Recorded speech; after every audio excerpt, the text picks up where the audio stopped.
अब ये शरीर को सफेद लाल कपड़ा पहना दिया तो एक वेशभूषा यूनिफॉर्म रखना पड़ता ताकि लोग समझ जाएं संत है। बाकी ये कपड़े पहन करके भी हम लफड़े खत्म न कर पाए तो संसार को धोखा देना है। इसलिए मैं संसारियों से कहता हूं, चार पैर का हर जानवर गाय नहीं होता है और साधु भेष में हर व्यक्ति साधु नहीं होता है और माला पहना हुआ हर व्यक्ति महान भक्त नहीं होता है। और ये भी याद रखना, पेंट शर्ट साड़ी सलवार में हर महिला खराब नहीं होती है। इसमें देवी और देवता भी छिपे रहते हैं, उनको पहचानिए और उनको धन्यवाद दीजिए। कितनी माताओं बहनों के ऐसे ऐसे नियम है, विचार है, जिसमें मेघनाद का हाथ कटा और सुलोचना के सामने आकर गिरा। सुलोचना ने चिंता जताई कि मेरे पति का हाथ कट कर आया है। लक्ष्मण और मेघनाद का युद्ध चल रहा था। तो सुलोचना ने अपनी सखियों से कहा, ये लक्ष्मण और मेघनाद का युद्ध नहीं है, ये दो सतियों का युद्ध है, हमारे पतियों का युद्ध नहीं है। एक सती मैं हूं और दूसरी सती उर्मिला जो अयोध्या में बैठी हुई तप कर रही है। उर्मिला जैसी सती नारी का पति लड़ रहा है उधर से, इधर सुलोचना का पति लड़ रहा है। ये सतियों का युद्ध है और उर्मिला से ज्यादा मेरे पास सतीत्व है, लेकिन दुख के साथ कहना पड़ता है मेरा पति गलत आदमी का साथ दे रहा है। इस माइनस पॉइंट के कारण मेरे पति की हार हो रही है।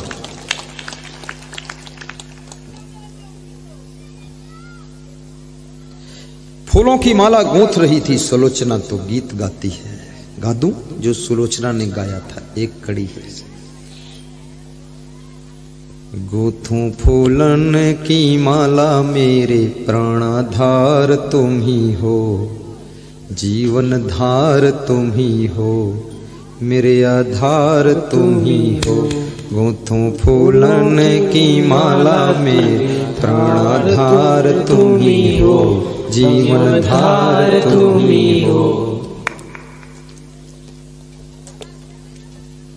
नारी शक्ति का प्रभाव उसके पति के ऊपर भी पड़ता है। पुत्र की तपस्या का प्रभाव पिता को भी प्राप्त होता है। शिष्य की सच्ची तपस्या का प्रभाव गुरु को भी प्राप्त होता है और गुरु के तप का प्रभाव शिष्य को प्राप्त हो जाता है। और पुरुष की तपस्या नारी को भी तेजस्वी बनाती है। और इस दुनिया में कृष्ण भगवान ने तप की बड़ी सरल परिभाषा किया है। उन्होंने कहा है, धर्म के लिए कष्ट सहना ही तप है।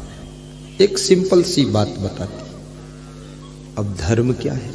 मानव धर्म, हिंदू धर्म, नारी धर्म, पुरुष धर्म, शिक्षक धर्म, गुरु का धर्म, शिष्य का धर्म, पति का धर्म, पत्नी का धर्म, सासू का धर्म, बहू का धर्म, बेटी का धर्म, बेटा का धर्म, माँ बाप का धर्म, ड्राइवर का धर्म, सबके साथ में कितने धर्म जुड़े हुए। हिंदू होना भी धर्म है। हिंदू जितने धर्म इस संसार में है, मैंने देखा है, उसमें बहुत सुंदर धर्म हिंदू धर्म है। क्योंकि हिंदू धर्म के जो नियम है ये बहुत अच्छे हैं, मर्यादा भी है। हिंदू धर्म में साधु संत का भी स्थान है। हिंदू धर्म में भक्ति का बहुत बड़ा स्थान है। हिंदू, हिंदी, हिंदुस्तान और हिंदू संस्कृति, आपकी संस्कृति भी बहुत अच्छी है। इसलिए मैं हिंदू धर्म को भी नमन करता हूँ, हिंदुस्तान को धन्यवाद देता हूँ और हिंदी भाषा को भी स्वीकार करता हूँ। कितनी सरल भाषा, इतनी मीठी भाषा, इतनी मृदुल भाषा, कोई भी सहज भाव से सीख सकता है। और हिंदी में कोई गीत गाओ, कितना आनंद आता है। ये इंग्लिश में गाओ ट्विंकल ट्विंकल लिटिल स्टार, मजा ही नहीं आता है। लेकिन हिंदी में गाओ कितना अच्छा लगता है। मेरे मन में बसो, मेरे तन में बसो, हम जहाँ रहे तुम वहाँ बसो। मेरे मन में बसो, मेरे तन में बसो, हम जहाँ रहे तुम वहाँ बसो। सोचिए, विचारिए, ये हिंदी का रस है, इस भाषा में बहुत रस है। मैं जब स्कूल में पढ़ता था तो जितनी कविताएं होती थी हिंदी में, सब हम पहले ही गर्मियों की छुट्टी में याद करके गाते रहते थे, सब कविता टोटल। और हिंदी भाषा बहुत प्रिय है। बाकी भाषाएं हमारे देश के अंदर बहुत सी हैं, गुजराती है, मराठी है, मालवा वाली है, हाड़ौती है, लेकिन वो सब छत्तीसगढ़ी है, लेकिन वो भाषाओं में थोड़ा सा चोट है, इतना कोमलता नहीं है। पर हिंदी बहुत सरल मृदुल भाषा है। और मैं तो कहूंगा कि तुम सौभाग्यशाली हो जो तुम्हारा जन्म हिंदुस्तान में हुआ है। दूसरा तुम्हारा ये सौभाग्य है हिंदुस्तान में भी जिसका जन्म मध्य प्रदेश में, गुजरात में, महाराष्ट्र में, राजस्थान में, यूपी में, छत्तीसगढ़ में, हरियाणा में और पंजाब में, उत्तराखंड में, हिमाचल में और झारखंड बिहार में हो, वो ज्यादा सौभाग्यशाली है। क्योंकि बहुत उधर जाओ तो भक्ति वक्ति थोड़ा कम है, समझते लोग नहीं, और यहां ज्यादा समझदारी। फिर मध्य प्रदेश एक ऐसा प्रदेश है, कुछ पूछो मत, मध्यम मार्ग मध्य प्रदेश। यहां न गर्मी ज्यादा है न ठंडी ज्यादा है, यहाँ के लोग न क्रोधी ज्यादा है न दयालु ज्यादा है। ज्यादा गलती करो थोड़ा पीटेंगे भी, फिर छोड़ भी देंगे। उत्तर प्रदेश से बढ़ जाओ उधर तो उधर गलती करो तो पीट के खत्म ही कर देंगे। मध्य प्रदेश में मध्यम हो जाता है। धन्यवाद है सभी श्रोताओं को, तुम किस्मत वाले हो। और जिस घर में तुम्हारा जन्म हुआ, यदि उस घर में पहले से भक्ति है तो ये तुम्हारा तीसरा सौभाग्य है। और जिस गांव में जन्म हुआ है, जिले में जन्म, वहां अगर कोई महान साधु संत आते हैं, प्रवचन सुनाते हैं, तो ये तुम्हारा चौथा सौभाग्य है। सहज मिल गया सत्संग। ये मिलता नहीं सत्संग, अच्छे महान संत नहीं मिलते। महान संत से भेंट हो जाए। मैं कक्षा 9th से संत गुरु ढूंढ रहा था, ढूंढते ढूंढते पोस्ट ग्रेजुएट कर लिया। बड़ी मुश्किल से ढूंढे मिले गुरुजी। क्योंकि ये वहरे गहरे नथु खैरे वगैरह में पड़ जाओ तो कोई मतलब नहीं। फूटी नाव पर बैठो, नाव भी डूब गई, तुम भी डूब गई, क्या मतलब निकला। वो जो सेटिंग करने के लिए डिब्बे खड़े हैं स्टेशन पर ना, उसमें बैठ लो, महीना भर खड़े रहेंगे तो वहीं तुम बैठे रहो। चालू होना चाहिए, होशियार गुरु कैसा हो? लोग कहते हैं चाहे जैसा हो। अरे ये गुरु खेल नहीं है, गुरु करो जान के, पानी पियो छान के, ये पचड़े में मत फंसो। और गुरु का जिंदगी में बहुत महत्व है। गुरु का मतलब है वह चाबी जो हमारी जिंदगी के सुख शांति का ताला खोलती है, उस चाबी का नाम गुरु होता है। अब धीरे धीरे गुरुओं ने क्या ठगई विद्या शुरू कर दी। वो बोलते हैं अरे बस माला पहना दो, कान में कुर्र कर दो, हो जाएगा, फिर बाकी जैसे रहो जाए। इससे कुछ नहीं होगा। गुरु मंत्र लेने के पश्चात जिंदगी भर गुरु का ज्ञान लेना पड़ता है और जिंदगी भर उनके प्रवचन सुनने पड़ते हैं। और इस चंचल मन को वश में करने के लिए गुरु का रोज ध्यान करना पड़ता है। और गुरु ऐसा होना चाहिए आपकी लाखों समस्याओं का समाधान अपने प्रवचन में करे और साथ साथ में हमारी बिगड़ी हुई जिंदगी को सुधार दे। उसी का नाम सदगुरु होता है।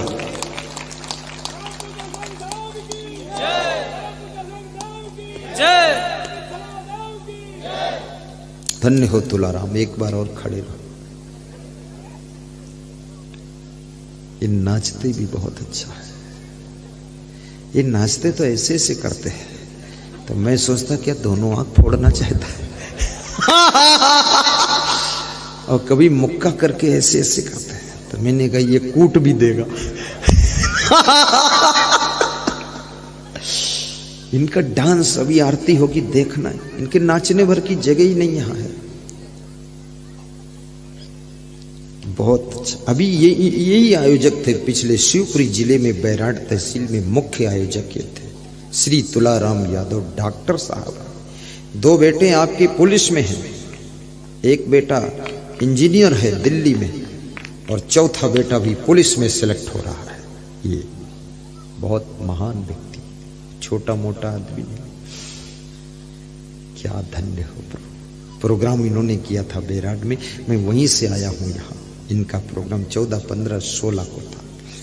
गुरु के इतने दीवाने हैं, 500 किलोमीटर प्रवचन सुनने जाते हैं, 500 किलोमीटर तक। ऐसा ये मंडल अध्यक्ष भी रहे, पॉलिटिक्स में सरपंच भी रहे और भक्ति में भी नंबर 1। ये जिसमें लगते हैं टाप कर देते हैं। साहिब बंदगी, साहिब बैठो। रघुपति राघव राजा राम, नाच रहे हैं तुलाराम पता न पावे सीताराम।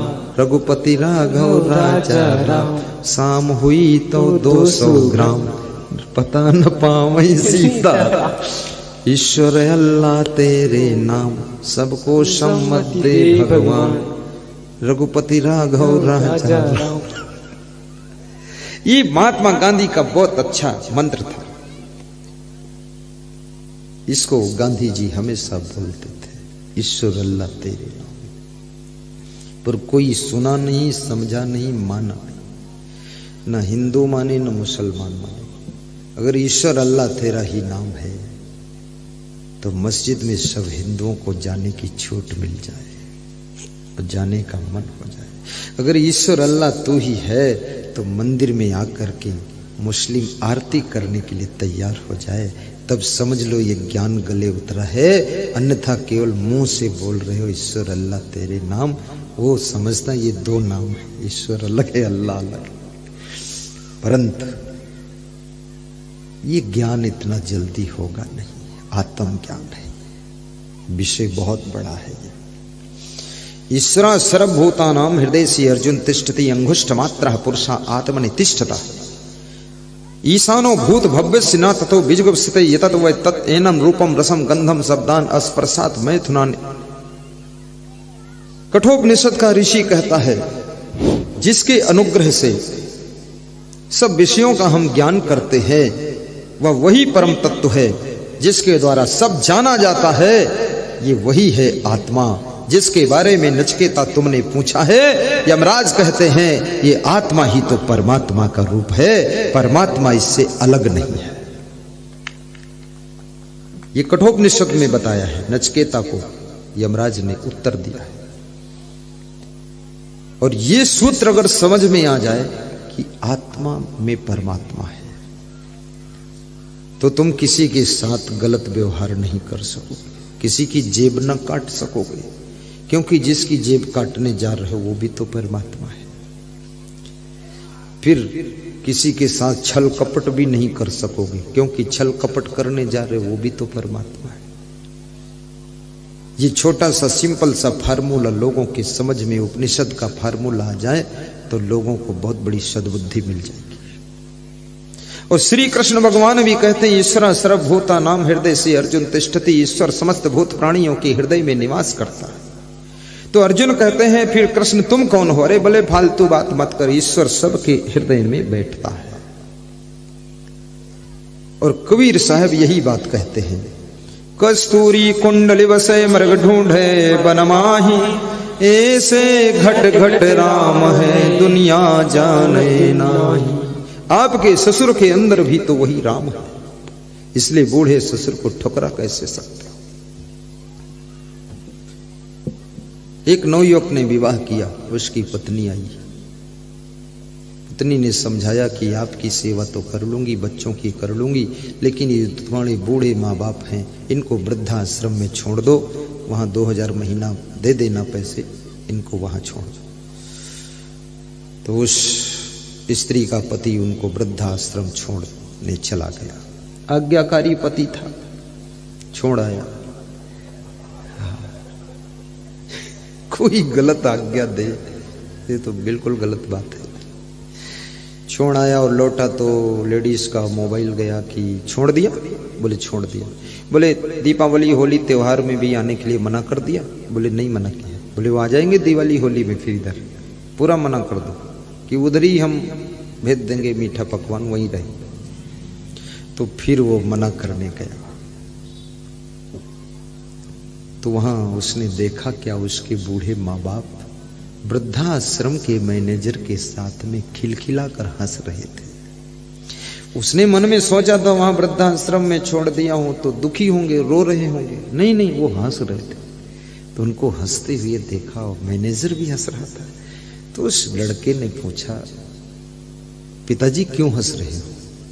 आपको तो दुख होना चाहिए, आपको यहां छोड़ दिया। बोले बेटा हंसी रुकती ही नहीं है, बहुत हंसी आ रही। बोले क्यों आ रही? मैनेजर से पूछा क्यों हंस रहे हो तुम लोग, आपस में बातें कर करके खिलखिला रहे हो? मैनेजर बोला बात तो एक ही है पर हंसते हम तीनों हैं, तेरे बूढ़े माँ बाप में तीनों हंस रहे हैं। बोले बात क्या है? बात भी तेरी ही है, और कौन सी बात?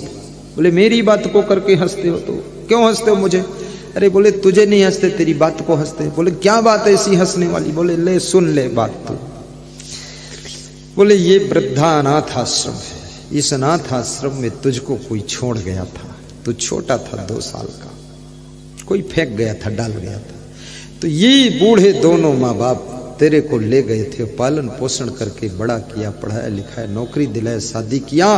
अब तू इतना नालायक निकला कि इन बूढ़ों को तू इसी अनाथ वृद्धाश्रम में छोड़ गया, इसलिए हंस रहे थे।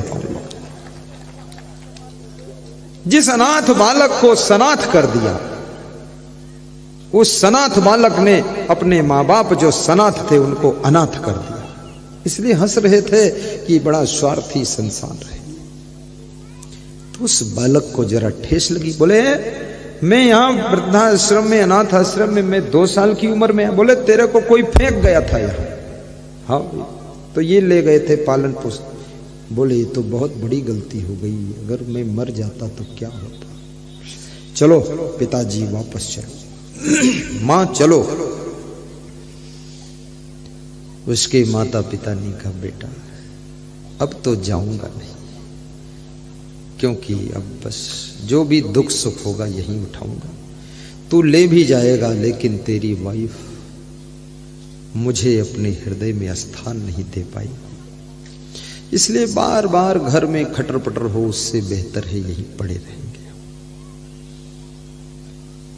निराश होकर दुखी होकर वो बेटा घर आया, अपनी पत्नी को समाचार सुनाया। तो पत्नी ने कहा कि गलती तो जरूर हुई है, क्योंकि अगर वे तुम्हारा पालन पोषण न करते तो तुमको पढ़ाते लिखाते ना बड़ा न करते तो तुम जैसा पति हमको कहां से मिलता? गलती हो गई।